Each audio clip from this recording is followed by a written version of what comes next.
प्रणाम, नमस्कार। बहुत स्वागत है आपका उस कार्यक्रम में जिसका नाम है हे प्रभु आनंददाता।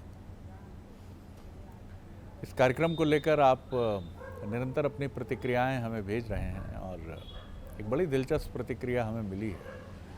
रीवा से एक सन्मार्गी व्यक्तित्व हैं। उन्होंने बड़े हास्य परिहास, देखिए ज्ञानी हास्य परिहास कितना गंभीर करता है, बड़े सरल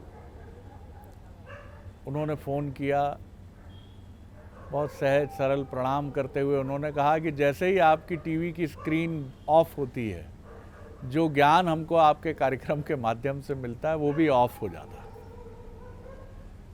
तो उनका कहना था कि आपके विद्वान वक्ता के समक्ष कभी ये विषय भी रखिएगा। मैं बिल्कुल आपको आश्वस्त करता हूँ कि ये विषय हम ज़रूर रखेंगे कि कोई भी अच्छी चीज़ क्या हमारे अचेतन में कुछ इस तरह बैठ जाती है कि इसकी उपयोगिता व्यवहारिक जीवन में बहुत अधिक नहीं है, ऐसा हम मान लेते हैं। इसीलिए वो कुछ देर बाद ऑफ हो जाती है, जैसे मोबाइल की स्क्रीन ऑफ हो जाती है। अच्छा विषय है। आप अपनी प्रतिक्रियाएं हमें इसी तरह भेजते रहें। हमारा व्हाट्सएप नंबर डिस्प्ले हो रहा है 7000969440। आज का जो हमारा विषय है बहुत महत्वपूर्ण विषय है और ऐसा विषय है कि जिससे कौन नहीं गुजरा हो। ये विषय है क्रोध की अग्नि। क्रोध की अग्नि से कौन नहीं जला। और जो लोग प्रत्यक्ष रूप से क्रोध करते हुए प्रतीत नहीं होते हैं, उनके भीतर मैं ये तो नहीं कहूँगा शीतल अग्नि है क्रोध की, लेकिन उनका क्रोध और बड़ा विचित्र है। वो स्वयं उनको भी जलाता है क्योंकि उसको व्यक्त नहीं करते हैं। वो शांत हो जाएंगे, दिखेंगे शांत, लेकिन उनका चेहरा, उनके जबड़े, उनकी चिंतन दृष्टि ये बताती है कि क्रोध की अग्नि जली है उनके भीतर। लेकिन वो किसी और को शायद जलाने के बजाय स्वयं को ही जलाकर नष्ट करने पर आमदा है। और अगर वो गृहस्थ जीवन में हैं तो इस अग्नि में बिना कुछ कहे उनका परिवार भी इसकी चपेट में आता है। और जैसा हम जानते हैं कि क्रोध करना एक ऐसा एलिमेंट है जो हमें ऐसे निचले स्तर पर ले जाता है जहाँ कुछ शेष ही नहीं रहता। जैसा सिगरेट के लिए, माफ़ कीजिएगा, वो बात कही गई है कि इसके एक सिरे पर आग और धुआं होता है और दूसरे सिरे पर एक बुद्धिहीन व्यक्ति जिसको मालूम है कि इसके सेवन से बहुत नुकसान होगा, लेकिन वो फिर भी इसका सेवन करता है। क्रोध हम सब जानते हैं कि पाप का मूल है, अविवेक का जन्मदाता है, शोक का कारण है, लेकिन फिर भी युग युगांतर से क्रोध हम सब की पीड़ा है। एक छोटा सा बच्चा भी जब पैर पटक कर रोता है तो उसके क्रोध से घर दहल जाता है। अरे दो भाई दो, जल्दी दो, दूध दो, बिस्किट दो, चॉकलेट दो, टॉफ़ी दो। और यही वजह है कि ध्यान केंद्रित करने के लिए बच्चे बड़े क्रोध के प्रहसन रचते हैं, वृद्ध रचते हैं, युवावस्था में पुत्र पुत्री रचते हैं। और क्रोध का जो आत्मघाती स्वरूप हम देखते हैं, जो व्यक्त नहीं होता, वो जीवन के सबसे सक्रिय वर्षों में अपनी गृहस्थी को संचालित करने के लिए माता पिता का हम देखते हैं, जहाँ वो उस क्रोध को अपने भीतर दबा लेते हैं और खुद ही दग्ध होते चले जाते हैं, जलते चले जाते हैं। और जब तक हम ये समझते हैं कि ये गुस्सा क्यों नहीं करते, तो पता चलता है कि आग तो भीतर ही लगी थी। तो क्रोध की इस अग्नि पर काबू कैसे पाया जा सकता है? काबू शब्द भी ठीक नहीं है। इसको समाप्त कैसे किया जा सकता है? जैसे वो कहावत हम सुनते आए हैं कि क्रोध पाप का मूल है, लेकिन इस पाप के मूल को जड़ समूल नष्ट करने का उपाय क्या है, जानेंगे विद्वान वक्ता, भगवत गीता के अध्येता, मानस मर्मज्ञ प्रोफेसर डॉक्टर सुरेंद्र बिहारी गोस्वामी से। प्रणाम कर रहा हूँ गोस्वामी जी, विषय आपके सामने। आपने आज विषय की प्रस्तुति के पहले एक बड़े अच्छे, मैं तो उनको सत्संगी श्रोता दर्शक कहूँगा जी। जिन्होंने आपसे कहा कि ये जो यंत्र है इसके बंद करने मात्र से फिर से वो उसी दुनिया में आ जाते हैं जिस दुनिया में कामनाओं का वेग है, कामनाओं का वेग है, जिस दुनिया में ये मनमीन जो है उस जल में प्रवाहित होते रहता है जो जल अधोगामी है, मनमीन। ठीक बात। मुझे वो बाबा की एक बात बहुत अच्छी लगती है और वही बात भागवत में भी कही गई है। उन्होंने पूछा इसका उपाय क्या करें। इसका बड़ा सहज उपाय बाबा ने बताया है। ये शब्द आप गौर करिए। बाबा कहते हैं सकल कामना हीन जय, सकल कामना हीन जय और राम भगति रसली और नाम सुप्रेम पीयूष हृदय और तिन्हई किए मन मीन। पीयूष, नाम सुप्रेम पीयूष हृदय, पीयूष शब्द का उपयोग किया है। मेरे पिताश्री इस पीयूष पर घंटों बोलते रहते थे। तब वो भागवत का एक अति सुंदरतम श्लोक कहते थे। वो कहते थे यावत भागवतम रसमालयम पीयूष मुहुरहो रसको भुवि भावका। भागवत का रस भी पीयूष करने की विषय वस्तु है। तो हम जो कुछ भी कह रहे हैं उसमें जो शुद्धशील श्रोता हैं, शुद्धशील दर्शक हैं, वो भी मेरे पिता के बताए हुए मार्गों को स्वीकार करें। इसको पिए मत, पीयूष करिए। तो अब ये दोनों में अंतर क्या हो गया? हाँ। पीना और पीयूष करना। पीयूष करना। पीयूष का अर्थ होता है चोष। अच्छा। पीयूष का अर्थ होता है चोष। बार बार चूसिए उसको, बार बार पीयूष उसका करिए, पूरा आनंद लीजिए। हर बार उस रस की अनुभूति करते चलिए। अर्थात जीवन में जो भी घटनाएं होती रहें, भीतर में मीठा मीठा उसका स्वाद आते रहे। विष पिया जाता है, अमृत पीयूष करते हैं। विष सीधा पी लिया जाता है, झटके से पी लिया आपने विष को, लेकिन अमृत ऐसा नहीं पीते। आप ये समझ लीजिए चुस्कियां लेते रहिए आप। चुस्कियां। अगर आपको पीयूष और चलित भाषा में देखना है, चुस्कियां लेते रहिए। प्रत्येक चुस्की में एक नया स्वाद लेते रहिए। अर्थात प्रत्येक क्षण अपने जड़ मन में चिंतन चेतना का जागृत करते रहिए। तो ये भाव बने रहिए। अब दूसरा जो आपका प्रश्न है वो तो वल्लभाचार्य जी भी हमारे कुल पुरुष समझा गए हैं। वो कहते हैं क्रोधेन ज्ञान नाशनम, कामेन कर्म नाशनम। क्रोध जो है वो ज्ञान को नष्ट कर देता है और काम जो है कर्म को नष्ट कर देता है।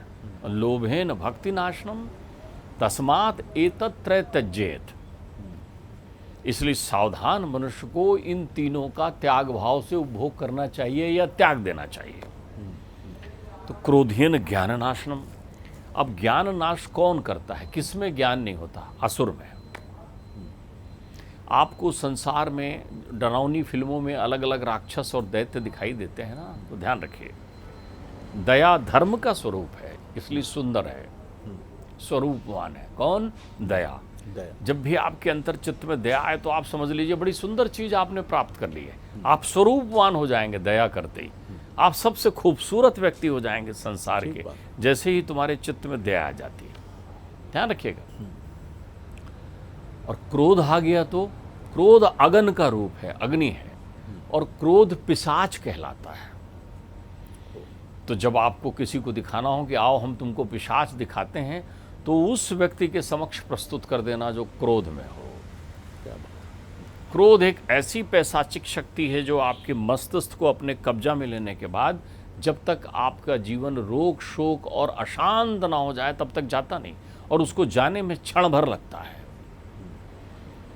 क्षण भर में वो आपकी सुंदर दुनिया को विध्वंस करने में सक्षम होता है। क्रोध, क्रोध जो है चूंकि ज्ञान उसका आहार है, अज्ञान का प्रदाता है, तो अच्छे अच्छे ज्ञानियों में ये अलंकरण के रूप में कब पहुंच जाता है नहीं मालूम चलता। अच्छे अच्छे श्रेष्ठतम ज्ञानी, कोई नहीं बचा इससे, क्रोध से। लोग तो परमात्मा शिव का भी उदाहरण देते हैं, जो नहीं समझते कि वो तो तीसरी आंखें लिए घूम रहे हैं, उनका तीसरा नेत्र जो है इस अगन को ही समाहित किए हुए है। लेकिन दुर्वासा ऋषि, लेकिन ध्यान रखिए दोनों का क्रोध सृजनशील है, जिस पर हमारी कभी चर्चा हो चुकी है। अगर आपका क्रोध सृजनात्मक है तो वो क्रोध नहीं, फिर वो ताप नहीं देगा, वो सृजन करेगा, नई सृष्टि का निर्माण करेगा।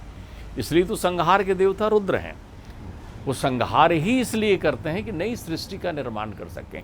बिल्कुल सूर्य के उस ताप की तरह कि जब वो तप्त होकर धरती को अपनी आगोश में लेता है तो जितने तृणमूल हैं ये सब जलकर नष्ट हो जाते हैं, पतझड़ चालू हो जाती है, इसलिए कि नए पत्ते आ जाएंगे, नई सृजनता आ जाएगी, नई सृजनता। तो ज्ञानियों में क्रोध मूढ़ता बनकर चिपक जाती है। मैं आपको इतिहास विदित एक प्रकरण सुनाऊं जो अन्योन्याश्रित प्रकरण है, जिसमें 2-3 प्रकरण मिले हुए हैं। उसके पहले आप ध्यान रखिए, क्रोध दूर होता है नवकार से, नवधा भक्ति से। आपके अंतर्चित्त में जैसे ही नवकार का उदय होता है, पिताजी क्रोध करने वाले को कहते अरे ये 3, 13, 4, 18 में मत पढ़ो। तो मैं समझता था कि उन्होंने ऐसी तुकबंदी कर दी है। वो कहते थे ये 3, 13, 4, 18 में मत पढ़ो, इसको जानो समझो। तो मैंने कहा पिताजी ये 3, 13, 4, 18 क्या होता है? तो उन्होंने कहा अच्छा 3 और 13 का गुणा करो। तो मैंने कहा पिताजी 13 तिया 39। बोले ठीक, अब इनको जोड़ दो।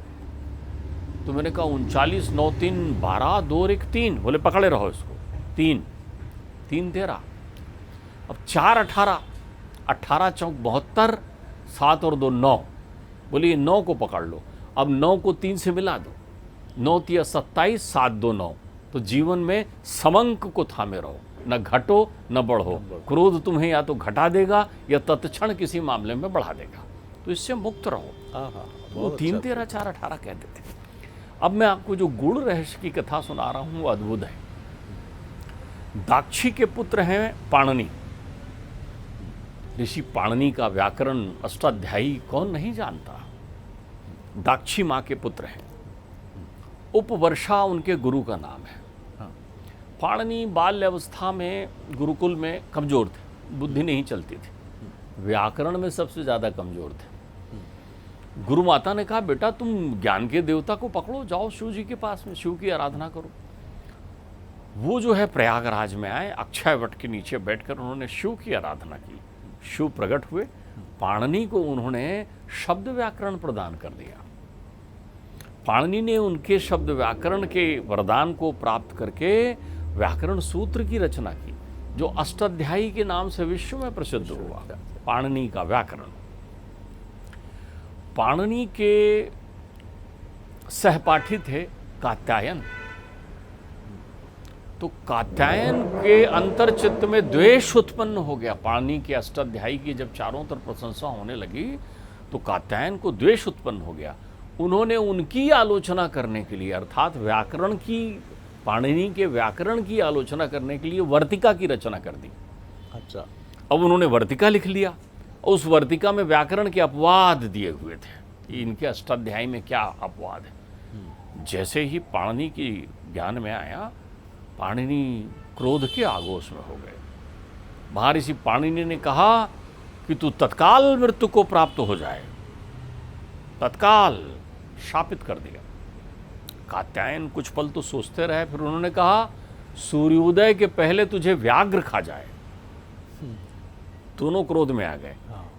एक ही रात में दोनों को शरीर त्यागना पड़ गया। वो त्रयोदशी थी। थोड़ा आप रुके रहेंगे, एक सार और छिपा है इसमें। वो कौन सी तिथि थी? त्रयोदशी। 13 त्रयोदशी के दिन की ये घटना हो गई। अब शिव ने देखा अरे ये तो क्रोध के आगे आगोश में आ गए, अब वो व्याकरण का क्या होगा जो पाणिनि ने लिखा हुआ है। उन्होंने शेष को स्मरण किया। शेष आए, बोले प्रभु, बोले व्याकरण को प्रकट करो, रक्षा करो पाणिनि के व्याकरण की। संसार में व्याकरण आएगी तभी तो शब्द संरचनाएं, वार्तालाप और भाषाएं बनेगी। जाओ रक्षा करो। इधर एक बड़ी विदुषी गणिका जो है वो अयोनिज पुत्र प्राप्त करना चाहती है। विदुषी है, महतारी तो बनना चाहती है लेकिन सीधे पुत्र की। तो वो सूर्य को अर्घ दे रही। अब शेषनाग नाग के स्वरूप में उसके अंजलि में आके गिर जाते हैं। जैसे ही वो अर्घ दे रही, वो देखती, हाँ, वो समझ जाती है परमात्मा ने कृपा की। वो निवेदन करती है कि भैया आप शिष्य रूप में आओ, मेरे पुत्र हुए। तो वो अंजलि में प्रकट होते हैं, अंजलि से गिरते हैं नीचे और शिष्य रूप में आ जाते हैं। उनका नाम पतंजलि हो जाता है। महर्षि पतंजलि, ध्यान रखिएगा। अयोनिज हैं, प्रकट हुए हैं गणिका से, शेष के अवतार हैं प्रत्यक्ष। वो 3 महाग्रंथों की रचना करते हैं। पाणिनि के व्याकरण सूत्र और कात्यायन की वर्तिका को लेकर, दोनों को मिलाकर वो महाभाष्य की रचना करते हैं। महाभाष्य की रचना करते हैं। आयुर्वेद की रक्षा के लिए, आयुर्वेद को प्रकट करने के लिए चरक संहिता लिखते हैं। और योग को स्थापित करने के लिए योग सूत्र लिखते हैं। वाह। अब ध्यान रखिए, महाभाष्य पढ़ाना है व्याकरण, तो वो अध्ययन अध्यापन प्रारंभ करने वाले पतंजलि हुए पहले। अच्छा जी। शिष्यों को बैठाते थे एक साथ, जो हम लोग पढ़े हैं ना, 2 एकम 2, 2 दूनी 4, बोलो सुनाओ, सुनो पूछो प्रश्न, ये वहीं से शुरू हुआ पतंजलि से। अब ऋषि पतंजलि जो हैं वो देखते थे हजारों शिष्य आ गए, अब इनको एक साथ पढ़ाना है तो कैसे करें। तो वो पर्दे का उपयोग कर लेते थे, एक पर्दा डाल लेते थे और पीछे स्वयं स्वरूप में आ जाते थे। सहस्त्र मुख के शेष एक साथ सहस्त्र मुख से संभाषण करते थे, अध्यापन करते थे, जिसको हजारों हजारों लोग सुनते थे और एक साथ आत्मसात करते थे। ये क्रम चलता रहा। एक दिन देव योग से एक शिष्य ने पर्दा हटा दिया। ध्यान रखिएगा, पर्दा हट गया तो वहाँ जो सहस्त्र मुखधारी शेष थे, उनके प्रत्येक मुख से जो है अग्नि प्रविष्ट हो गई, रुद्र रूप हो गया, अग्नि निकली और सभी शिष्यों को जला दिया। वो इतने ज़्यादा व्यथित हुए अपने पतंजलि कि उन्होंने इस क्षोभ में अपना शरीर भी त्याग दिया। वो भी दिन त्रयोदशी का था। मैं वेद वर्णित बात कर रहा हूँ आपसे, पुराणों में लिखी बात कर रहा हूँ। तभी आपने देखा होगा कि हमारे यहाँ 13 के अंक को अशुभ मानते हैं और जो बड़े बड़े व्याकरणाचार्य हैं वो त्रयोदशी के दिन व्याकरण का अध्ययन अध्यापन नहीं करते। तो अब आपने क्रोध का समागम देखा। फिर बाद में लब्ध प्रतिष्ठित ऋषि मुनियों ने कैसे ही पतंजलि पाणिनि के सूत्रों को स्थापित किया और पढ़ाया। क्रोधेन ज्ञान नाशनम, शेष को भी क्रोध आ गया, ऋषि को भी क्रोध आ गया। ये क्रोध अगन है। जब उनसे ये गुण तत्व नहीं बचे तो हम आप मनुष्य क्या बचेंगे क्रोध से। तो क्रोध का विकल्प क्या है? क्रोध का केवल एक विकल्प है शरद जी। ये यदि प्रत्येक घर के लोग समझ लें, एक शराब पीकर आया हुआ व्यक्ति बकवाद कर रहा है, एक गुस्से में तमतमाया हुआ अहंकारी व्यक्ति बकवाद कर रहा है, चिल्ला रहा है, सामने वाला क्या कर रहा है? सामने वाला उसके साथ उसी बराबरी के स्वर में चिल्ला रहा है, तुम शैतान से जीत सकते हो। तो आपने कहा नहीं, ये काय का शैतान? अरे उसके मस्तिष्क में बैठा हुआ वो क्रोधेन ज्ञान नाशनम वाला शत्रु है, असुर बैठा है। तो इसका सुंदर विकल्प क्या है? हम लोगों ने इस पर अलग अलग विषय में चिंतन किया है। हमारे दर्शक चाहें तो आपके साइट पर जाकर इनको देख सकते हैं, समझ सकते हैं। लेकिन मैं सार तत्व कह दूं, इसका मूल चिंतन क्या है, कैसे इस पर विजय पाया जा सकता है। जिस व्यक्ति को क्रोध आया है वो अचेत है, उसकी मन स्थिति, मानसिक चेतनाएं सुषुप्त है, मुख सूख रहा है, हाथ पैर जो है झंझना रहे हैं, क्रिया प्रतिक्रिया की प्रतीक्षा में है, क्या बोल रहा है, बावला हो चुका है। आप शांत रहिए। क्रोध का विकल्प आपको तप करना चाहिए। कौन सा तप? शांति तुल्यम तपो नास्ति। आप प्रतिवाद उस समय ना करें जब कोई क्रोध कर रहा हो, जब कोई अपशब्द बोल रहा हो, जब कोई अपना ज्ञान पथ छोड़ दिया हो, जब कोई मूढ़ता में आ गया हो। तभी तो हमारे लिए कहा है उपदेशो ना ही मूर्खाणाम, वो तो मूर्ख हो ही चुका है भाई। जहाँ से ज्ञान गया तो क्या हुआ, वो हो गया। तो आप उस समय शांत हो जाइए, आराम से उसको देखिए। जी जी जी जी। क्यों? तत्क्षण आपकी प्रतिक्रिया ना व्यक्त होने पर वो प्रायश्चित की गंगा में स्नान करने जाएगा, क्षोभ उत्पन्न हो जाएगा अंतर मन में, व्यथित हो जाएगा, वो आपको ढूंढेगा और आपसे कहेगा यार क्षमा करना, मैं बहुत अपसेट हो गया था। आपके जीवन में देखिए जो लोग इसका पालन करते हैं क्या होता है, बॉस दिन में खूब नाराज़ हो जाए, खूब बोल रहा है, आप चुप हैं, आपने केवल कहा नहीं सर यहाँ मेरी गलती नहीं, मुझे सुन तो लीजिए, आप ध्यान रख लेना, रात में वो होश में आएगा, संध्या के धर्म मुहूर्त में, संध्या काल में उसको होश में लौटेगा। जब क्रोधाग्नि से वो मुक्त हो जाएगा तो सबसे पहले मस्तिष्क पटल पर आपका चिंतन ही उभर कर आएगा और उसको लगेगा आहा मैंने उसका अहित किया। वो आपको फ़ोन करेगा या दूसरे दिन आपसे मिल के कहेगा देखिए वर्मा जी, देखिए शर्मा जी, देखिए गुप्ता जी, कल मैं थोड़ा अपसेट था, पारिवारिक व्यवस्थाएं थी, आप ठीक कह रहे थे। तो आपको इसके लिए प्रतीक्षा करना चाहिए। क्रोध का विकल्प है धीरज, क्रोध की सामना करने की औषधि का नाम है धैर्य, क्रोध की औषधि का नाम है शांति, क्रोध की औषधि का नाम है संयम। आपने बिल्कुल ठीक कहा। और मैं जब आपके इस बहुत सुंदर आख्यान के बीच में जब मैं सोच रहा था कि मैं किन प्रतीकों को तलाशूं जो क्रोध के नियंत्रण के बहुत ही आदर्श उदाहरण हैं, तो आज़ाद भारत के पहले और बाद में भी, और अगर हम प्राचीन भारत की तरफ चलें तो राम और गांधी, दो व्यक्तित्व अनायास ही मेरे मानस पटल पर उभरे। राम विभीषण को अपनाने के लिए कोई तैयार नहीं, क्रोध से भर उठे, दाना है न जाने क्या गुल खिला दे, लेकिन राम शांत है, स्थिर है, स्थिति प्रज्ञ है, वो सुनते हैं। आजकल जैसा क्रिकेट में, आईपीएल में या हर खेल में हम देखते हैं कि आप विकेट गिराते हैं या प्रतिद्वंदी के खिलाफ स्कोर करते हैं और यस डिड इट, कर दिया, गिरा दिया, लेकिन राम एक से बढ़कर एक विकेट रावण के गिराते चले जाते हैं, लेकिन कहीं उनकी मनोदशा में ये भाव नहीं है कि अब कुंभकर्ण गया, अब पहुंच गए, बस 2 विकेट और हैं, ये विभीषण गया, अब बस रावण बचा। नहीं, उनके लिए क्रोध नहीं है युद्ध, युद्ध उनके लिए एक बाध्यता है, क्योंकि हर तरह की संधि वार्ता निष्फल हो चुकी है और वो हर बार कहीं ना कहीं उनके मन में ये कष्ट भी होता है। अद्भुत अप्रतिम योद्धा था लक्ष्मण, सम्मान के साथ दाह संस्कार की व्यवस्था की जाए, गजब लड़ा ये योद्धा युद्ध में। और इसी तरह युद्ध के समापन के बाद भी उसी शांत नेत्रों से आप देखिए, क्रोध युद्ध से भी अगर गायब हो जाए तो व्यक्ति अनाचार की तरफ नहीं जाता, फिर वो स्त्रियों पर अत्याचार नहीं करता, वो बच्चों पर और वृद्धों पर अत्याचार नहीं करता, जो हर युद्ध की विभीषिका में शामिल होता है। निर्दोषों का खून नहीं बहा उस युद्ध में जिसमें राम ने लंका विजय हासिल की। अंग्रेज अगर किसी से परेशान थे तो आप सोचिए, जब ये जुमला बन गया कि मजबूरी के नाम महात्मा गांधी, मजबूरी क्यों? क्योंकि ये गुस्सा नहीं करता। आते हैं इसके कार्यकर्ता, हम उन पर लाठियां बरसाते हैं और ये अगले आगे कर देता है कि इनको मारिए अब। तो ये 2 उदाहरण मेरी स्मृति में कौंधे।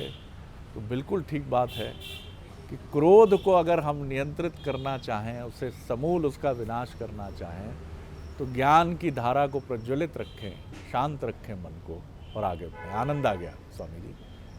अगले एपिसोड में एक और विषय लेकर उपस्थित होंगे। प्रणाम करता हूँ। नमस्कार।